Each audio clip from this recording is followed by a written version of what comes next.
Em nome do Centro Espírita Allan Kardec, dou boas-vindas a todos e que a paz do Mestre Jesus esteja em nossos corações.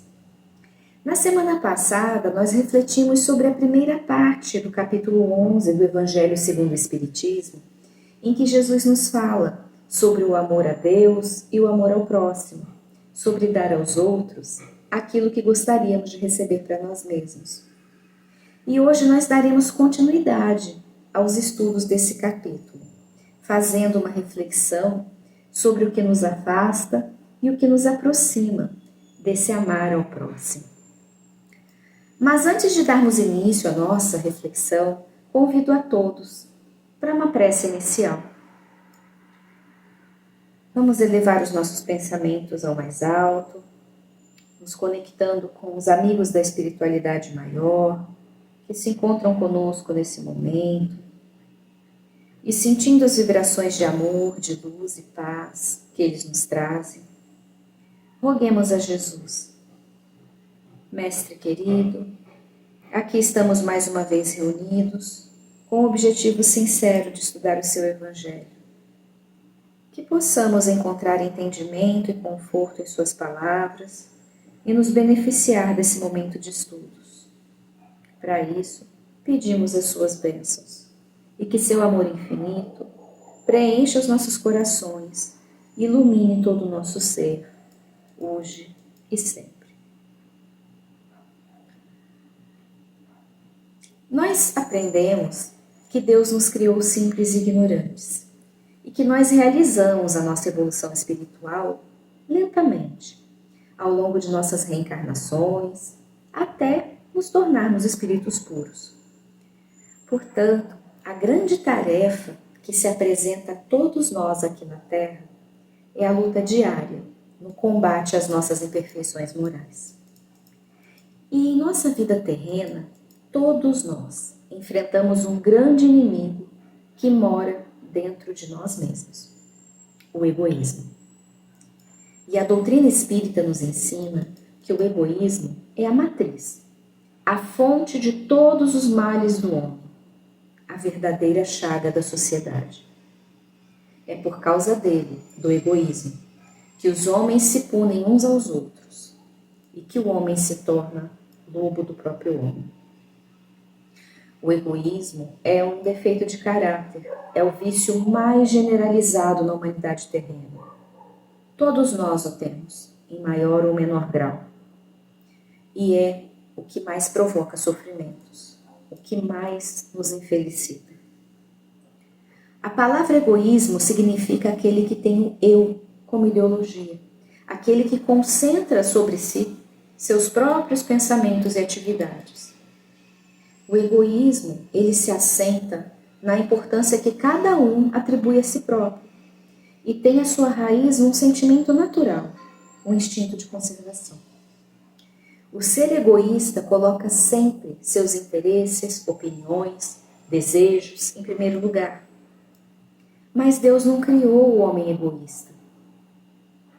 Somos nós mesmos que nos tornamos egoístas, quando exageramos, quando aumentamos a proporção do instinto que Deus nos deu para a nossa conservação e sobrevivência.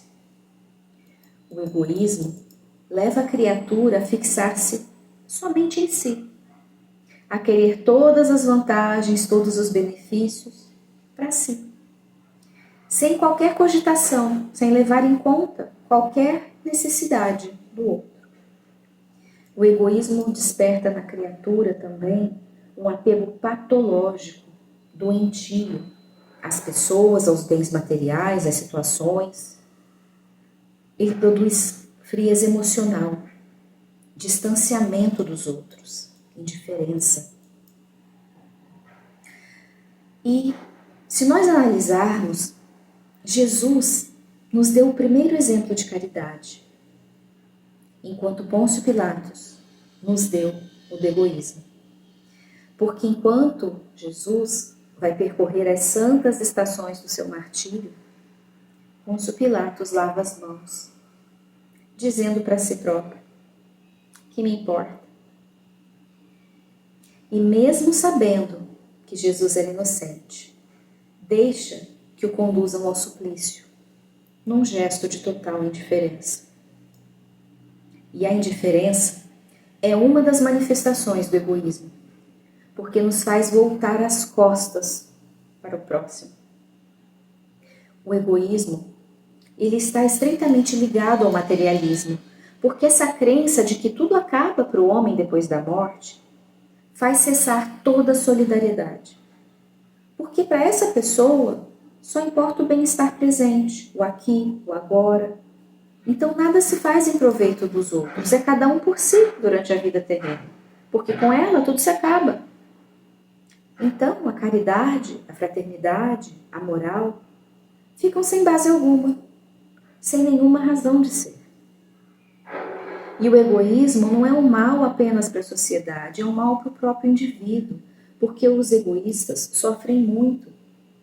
Eles sofrem com a constante insatisfação, porque desejam sempre ter mais e mais, sem limites. Eles sofrem com vazio existencial, porque eles não têm essa capacidade de se relacionar com o outro. Eles sofrem com a repressão dos sentimentos de amor e de fraternidade, que são natos, porque têm medo de perder o que possui. E assim, ele desconfia de tudo e de todos, amigos, conhecidos, e vai acabando só. Se leva ao isolamento. Mas muito embora o egoísmo esteja em nossa natureza, por nossa necessidade de sobrevivência, a compaixão também nasceu pelo mesmo motivo. Os seres humanos, enquanto espécie, não teriam sobrevivido se não tivessem essa capacidade de formar sociedade. Portanto, todos temos em nós essa capacidade de combater o egoísmo. Mas como que nós podemos combater esse vício em nós? Joana de Ângeles, que é a guia espiritual e mentora de Divaldo Franco, nos ensina que a terapia mais eficiente é o exercício do altruísmo. Porque o altruísmo, ou seja, a solidariedade, o dedicar-se ao próximo, ele desenvolve em nós sentimentos superiores, ampliando as possibilidades de crescimento interior de cada um, nos colocando no rumo do mais alto, do infinito. E ao contrário do egoísta, o altruísta é aquele que tem uma disposição para se ocupar com o outro, para se interessar pelo outro, aquele que tem um sentimento de amor instintivo pelo outro. A pessoa altruísta deseja de coração que o outro seja feliz.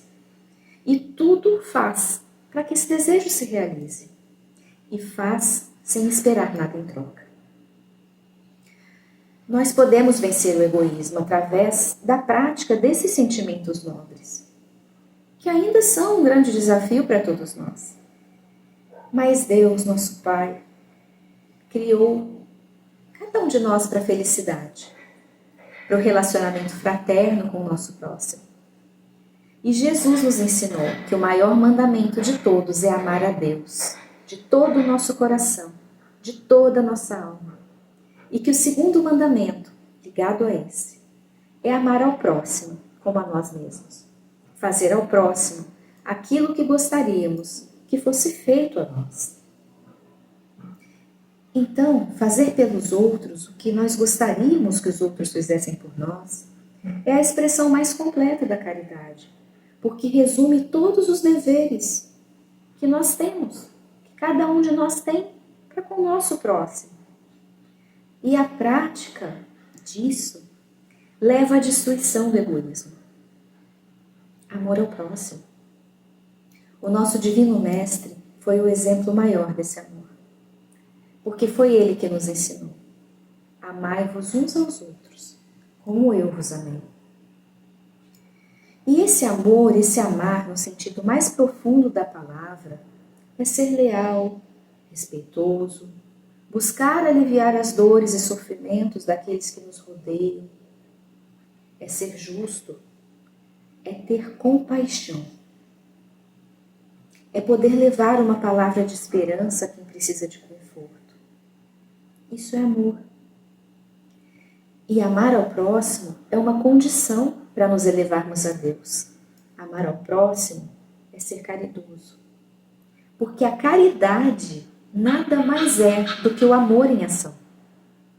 Por isso, não foi por acaso que Allan Kardec, o codificador da doutrina espírita, nos deixou a máxima: fora da caridade não há salvação. E no final desse capítulo do Evangelho segundo o Espiritismo, um espírito protetor nos deixa uma mensagem que diz que sem a fé não é possível haver a verdadeira caridade. Porque as pessoas sem fé, que não têm esse vínculo com o Criador, elas não conseguem compreender que todos nós somos irmãos do mesmo Pai, que todos nós somos necessitados uns dos outros. Para que a gente consiga vencer as provações, as tribulações da vida, nós precisamos uns dos outros. Essa pessoa sem fé, que não reconhece a Deus, não consegue ver muito além das suas próprias necessidades. Ela pode, sim, até ter impulsos de generosidade, porém não ao ponto de ser abnegado, ou mesmo de se sacrificar pelo outro. Mas quando a gente compreende que nós dependemos uns dos outros, que somos irmãos em Deus, essa fé se transforma em um grande instrumento que nos conduz à prática do bem. Muitos dos nossos irmãos que buscam os centros espíritas, buscam para pedir ajuda. Eles estão doentes dessa fé. E as dificuldades da vida estão, sim, vinculadas grandemente à falta de fé. E, por consequência, à falta de caridade, à falta de amor. Porque quando nos voltamos para o bem-estar do próximo, nós aliviamos também as nossas dores. Sempre, sempre, o maior beneficiado com a prática da caridade somos nós mesmos, mais do que aquele que recebeu. Paulo de Tarso, em sua primeira epístola aos Coríntios, deu o nome de caridade, ao referir-se ao conjunto de valores do coração. Porque Paulo compreendeu tão profundamente que fora da caridade não há salvação, que colocou a caridade acima da própria fé. Porque a caridade está ao alcance de todos, do ignorante e do sábio, do rico, do pobre. Ela independe de toda e qualquer crença particular.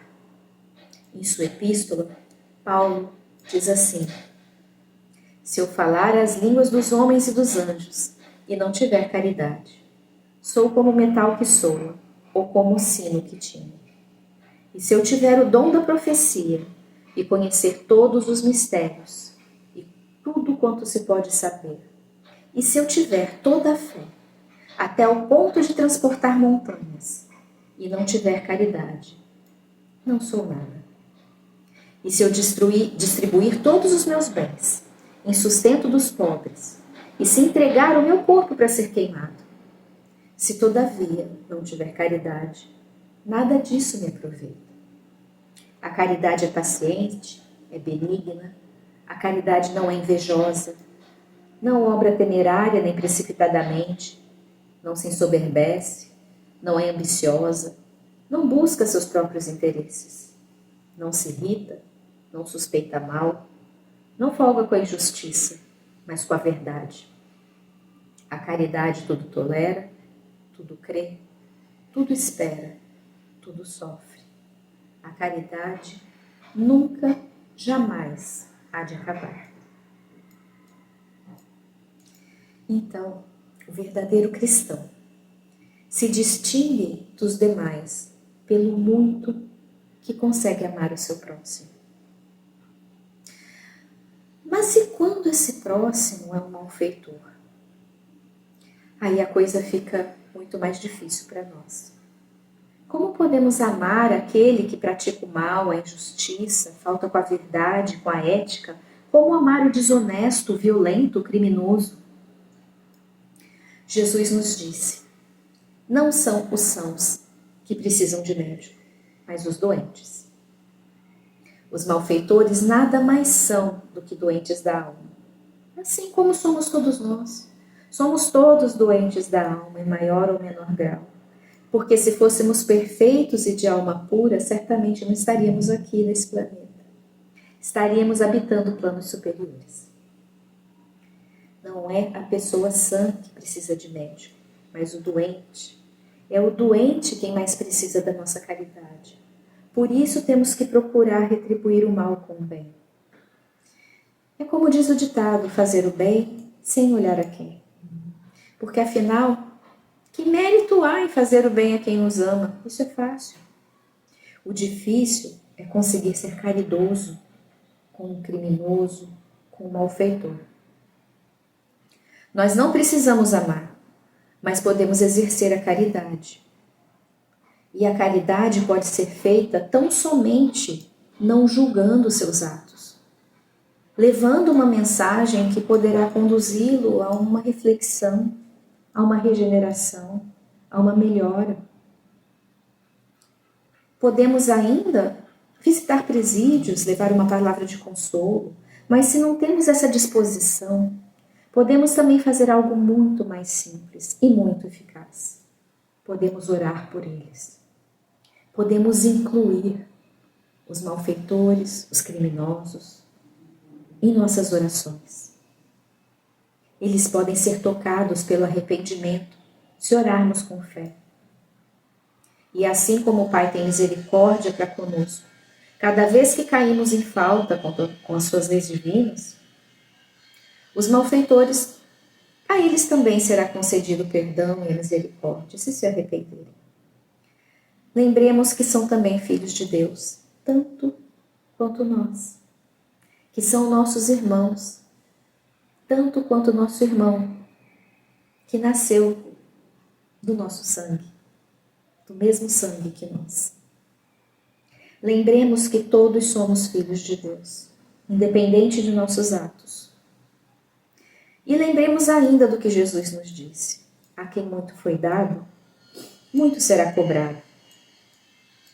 Então a gente precisa considerar que nós podemos ser mais repreensíveis, mais culpados do que os criminosos, a quem negamos o perdão, pelos quais não temos compaixão, porque na maioria das vezes eles nem conhecem a Deus.